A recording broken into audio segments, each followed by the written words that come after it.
Guess who's back, ladies and gentlemen, with another review for you. Red Eyes Entertainment is back doing those reviews. Well, I mean, I haven't really gone anywhere because if you've been watching my YouTube channel, you saw that I posted footage from the Paladins of Cosplay convention where we did the light benders, myself and Gotham Geek Girl Nadia. We interviewed all the great cosplayers and the creators of that great event. Check out that video on my YouTube channel. Link will be in the description and at the end of this video. Also, I've been live streaming some video games. We're still doing Street Fighter 6, and although we're struggling with that Suicide Squad, we're gonna keep it going as best possible. But now we're back. Like, television shows are back. So slowly we're starting to get more TV shows coming back. Like, hopefully there'll be some movies out. I'm gonna continue to try to find some things on Netflix that I think you guys will enjoy that I can suggest for the What to Watch series. But now we're talking about X-Men. So we're getting 10 episodes. X-Men 97 is back. And if you watch my clip review that I posted from the Hour podcast with myself, Justin, and Sean, you already got my thoughts, my quick little thoughts on X-Men 1997. Again, that's also on my YouTube channel. Check that out as well. But I will say this, when X-Men, because it says X-Men 97, I was 17 in 1997. I was there when the X-Men series ended, when everybody looked off into the cosmos as Charles Xavier, went off with his girlfriend. And before I do the review, because this isn't like a remake of X-Men, it's not a new version of the X-Men. They're literally continuing the original 90s X-Men cartoon series. So and they even got back a lot of the voice actors, which I appreciate. But back in 1997, in the 90s, when I was watching the X-Men cartoon, like, there were things that I liked and things that I didn't like. And I'm gonna say right now, one of the things that I didn't like, because I haven't watched, as of this moment, as I'm recording this, I have yet to watch, because they gave us 2 episodes right out the gate, I believe. I haven't watched either episode yet. I just wanted to tell you guys what I thought about the previous before we jump into the current. And my favorite X-Men character, especially back then, was Jubilee. Like, she was my favorite character. I love the dynamic between her and Wolverine, and I'm hoping that they do big things for Jubilee as the show continues. As far as like everyone else, everybody else was kind of like even keel. Like, I didn't have anything for them or against them, except for one person. The one character who I hated in the entire X-Men series was Cyclops, because Cyclops was hand saluting, ass kissing, nose rubbing, grade A, 100%. Bitch. And I hated Cyclops. I wanted people to slap him in the face, and I was never a Cyclops fan. And when I saw the trailer for the X-Men, and then he did the whole "come to me, my X-Men," I'm like, Jesus Christ, he's still a douchebag. So we'll see what happens with that. But those were my quick thoughts. If anybody wanted to know, like I said, love Jubilee, hate Cyclops, everybody else is in the middle. Now we're gonna take a quick break so I can go actually watch these episodes, and when we come back in an instant, we're gonna review the X-Men 1997 episode 1, and that starts right now.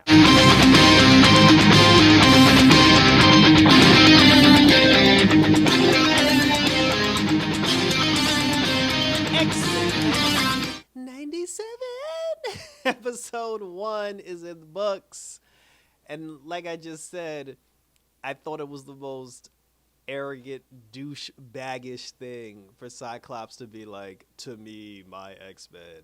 Like, it is so cringe. It is unbelievable. And then the first episode is called "To Me, My X-Men." So that's nice. So it's your boy Icon back with a Marvel review. And I guess for the first time, we can actually say Marvel has done animation right, because the first episode of X-Men was good. Though there were some things. Bishop's in the intro. Like, Bishop's in the intro. So he's back. He got a haircut. He cut the mullet. Jubilee's in the intro. She's looking more Asian than before. Jean is pregnant now, but she wasn't pregnant in the beginning. They didn't cut Storm's hair. I hate Storm's haircut. I'm not a huge fan of Jubilee's voice. Nothing against the voice actress, but it's a little too high pitched from like the original, and I'm just like, why'd y'all do that to Storm's hair? but other than like the little thing, and then Morph, like he was wearing like this silver thing over his face. I forgot why. I forgot why that was a thing. And apparently this takes place a year after like the 90s X-Men cartoon ended, and the Sentinel robots are back, and like, because what happens is, now, because again, X-Men, because I know people are just like, oh, like they're going to make it woke. They're going to bring back X-Men. X-Men was always woke. Like, even in the 90s, it was woke. And when they defeated certain people, the people who created the Sentinel robots, to hunt down and kill mutants, there are certain groups of people who are bringing those Sentinel robots back because the fear of the normal humans versus the mutants is still there. They feel that, yes, that mutants are the next evolution in the world, but if you're not a mutant, you're going to get left behind, and the people without powers feel inferior, which is what happens every single time someone's different, and the people who aren't different or don't feel that they're different don't understand the people who are different, so they're trying to kill him. Cyclops is trying to lead the team. He's being an ass like he's always been, but because Jean is pregnant, Jean is talking to him about potentially leaving the team, because she was saying that, yes, the mansion, although it's a safe haven for mutants, it's no place to raise a child. Cyclops is like, we can't do that, Jean, because Charles Xavier wouldn't want it, and he's coming up with all this crap. And like Wolverine's there, like Wolverine's still being Wolverine. I'm not a fan of Rogue's voice, like the Rogue voice either. Beast is still there. Like I said, everything's fine. So just certain voice actors I gotta get used to. So now there's this Spanish kid, because we bring Spanish people into the fold now, because we didn't have those back in the 90s apparently in the X-Men.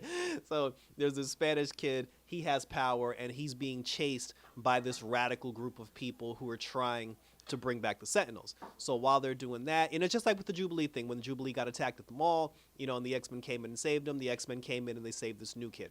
When they saved the new kid, they brought him back to the mansion. When they brought him back to the mansion, he was talking to Beast, and he's like some spoiled rich kid. So he didn't want to show them his power, but he was just like, oh, just let me go do what I do. They were like, no, we have to figure out who's after you first, and then we'll let you go.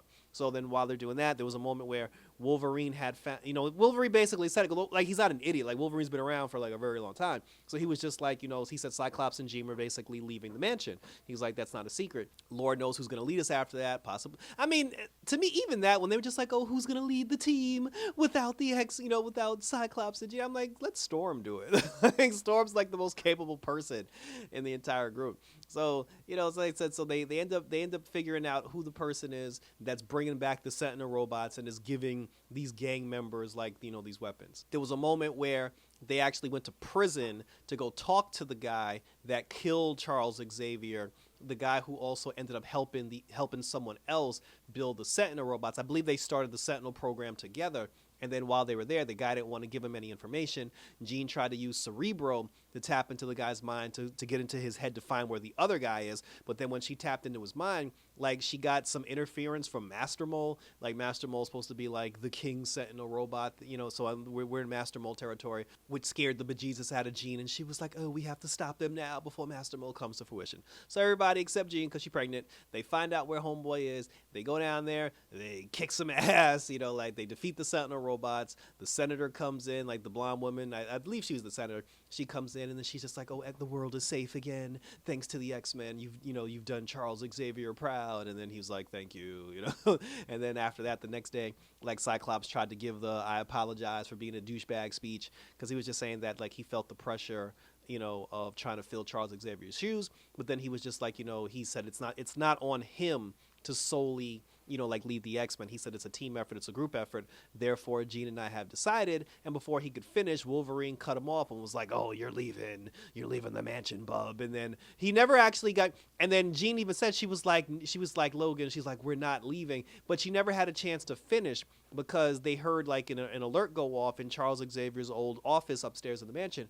And when all of them go upstairs in the mansion, Magneto is sitting at the front desk, and he's just like, the last will and testament of Charles Xavier left all his riches to me. So he's like, now come to me, my X-Men. And I'm just like, here we go. And then that was pretty much how the episode ended, and thank you for tuning in. So that was actually cool. It was cool to see, like, it's funny to have Magneto actually be in charge, but I feel like the will and testament was forged somehow. Like, I don't think that's real. I think we're going to find out that wasn't actually the true will and testament of Charles Xavier, but also Charles was in the intro, because it was the regular X-Men from the 90s intro, the intro is the same intro. Charles is in the damn intro. So if Charles Xavier is not going to be a part of this series, why the hell would they keep him in the intro? Especially when they added Bishop and they added Morph into so you figure if you're adding Bishop and if you're adding Morph, you would take Charles out because Charles isn't going to be in the show. Why did you leave Charles in? Because Charles is going to be in the damn show. So the whole Magneto, it'll be interesting in the short term, but the whole Magneto leading the X-Men, that's not going to be a thing long term. So I said, so share your questions, comments, and concerns. One episode in the books for X-Men, and I look forward to seeing what happens in episode 2. So check out my other reviews, because, well, actually, I don't have any other reviews. So check out my last uploads. Like I said, I did the Paladins of Cosplay with Gotham Geek Girl Nadia. Check that out on my channel. check out, the full podcast from the hour with myself, Sean, and Justin. I also have the short clip version on my YouTube channel as well. We're going to keep doing X-Men because I heard we're getting 10 episodes of X-Men. I saw the Penguin trailer. The Penguin trailer looks pretty cool. And keep watching my channel for more goodness for superheroes, non-superheroes, anime, and everything in between. So that was it, guys. So until episode 2 for X-Men, home to Red Eyes Entertainment, my people. And until next time, we're out this